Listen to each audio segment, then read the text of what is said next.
പ്രയാസത്തിന് പകരം അച്ചടക്കവും, സുഖത്തിന് പകരം വളർച്ചയും തിരഞ്ഞെടുക്കാം. ചോയ്സ് നമ്മുടേതാന്നേ. നമുക്ക് ജയിക്കണം. വിജയത്തിൽ ദിവസവും പരിശീലിക്കാവുന്ന കുറച്ച് ലളിതമായ വിഷയങ്ങൾ മാത്രമേ ഉൾപ്പെടുന്നുള്ളൂ. പക്ഷേ ഇതെല്ലാം മോർണിംഗിൽ, പ്രഭാതത്തിൽ നിന്നാണ് ആരംഭിക്കുന്നത്. ഇത് മനസ്സിലാക്കുക. നിങ്ങൾക്ക് രാവിലെ ജയിക്കാൻ കഴിയുമെങ്കിൽ നിങ്ങൾക്ക് ദിവസം ജയിക്കാൻ കഴിയും. നിങ്ങൾക്ക് ദിവസം ജയിക്കാൻ കഴിഞ്ഞാൽ നിങ്ങളുടെ ജീവിതം ജയിക്കാൻ കഴിയും. ഞാൻ നേരത്തെ പറഞ്ഞു, മോട്ടിവേഷനായിട്ട് കാത്തിരിക്കരുത്. മോട്ടിവേഷൻ മണ്ണാങ്കട്ടയാണ്. Design your morning. നിങ്ങളുടെ പ്രഭാതം ഡിസൈൻ ചെയ്യുക. മോട്ടിവേഷൻ തന്നെ വരും. നിങ്ങൾ ഡിസൈൻ ചെയ്ത ആ പ്രഭാതത്തെ നിങ്ങളുടെ ഭാവി രൂപകൽപ്പന ചെയ്യാൻ അനുവദിക്കുക.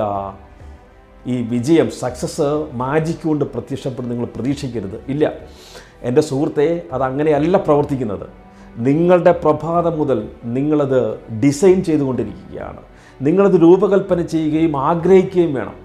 നമ്മുടെ പ്രഭാതത്തിൻ്റെ റൊട്ടീൻ, ദിനചര്യയാണ് നമ്മുടെ ബ്ലൂ പ്രിൻ്റ്. ഓരോ ദിവസവും കെട്ടിപ്പടുക്കുന്ന അടിത്തറയാണത്.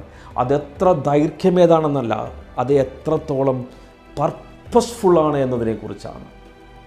നിങ്ങൾ നോക്കി, ഒരു ബ്ലൂ പ്രിൻ്റ് ഇല്ലാതെ നമ്മൾ ആരെങ്കിലും വീട് പണിയോ, ഒരു പ്ലാൻ ഇല്ലാതെ വീട് പണിയോ? പിന്നെ എങ്ങനെയാണ് നമ്മൾ നമ്മുടെ ജീവിതം കെട്ടിപ്പടുക്കുന്നത്? Your morning routine is a dynamic blueprint of your life. ഇനി ഞാൻ പറയാൻ പോകുന്ന കാര്യങ്ങൾ നിങ്ങൾക്ക് ബാധകമാണോ എന്ന് നോക്കണം. നിങ്ങൾ ഉണരുമ്പോൾ നിങ്ങൾക്ക് പ്രതികരിക്കാൻ തയ്യാറായിട്ട് നിങ്ങൾ ആദ്യം എടുത്ത് ഫോൺ നോക്കിയിട്ട് അങ്ങനെയാണോ ഉണരുക? അതോ രാവിലെ നിങ്ങളുടെ ലൈഫിൻ്റെ നിയന്ത്രണം ഏറ്റെടുക്കുകയാണോ? മനസ്സിലായി അല്ലേ? നിങ്ങളുടെ ആദ്യ പ്രവൃത്തി നിങ്ങളുടെ ഫോൺ എടുക്കുക എന്നാണെങ്കിൽ നിങ്ങളുടെ പ്രഭാതം നിങ്ങൾ മറ്റൊരാൾക്ക് ഇതിനകം തന്നെ സമർപ്പിച്ചിരിക്കുന്നു.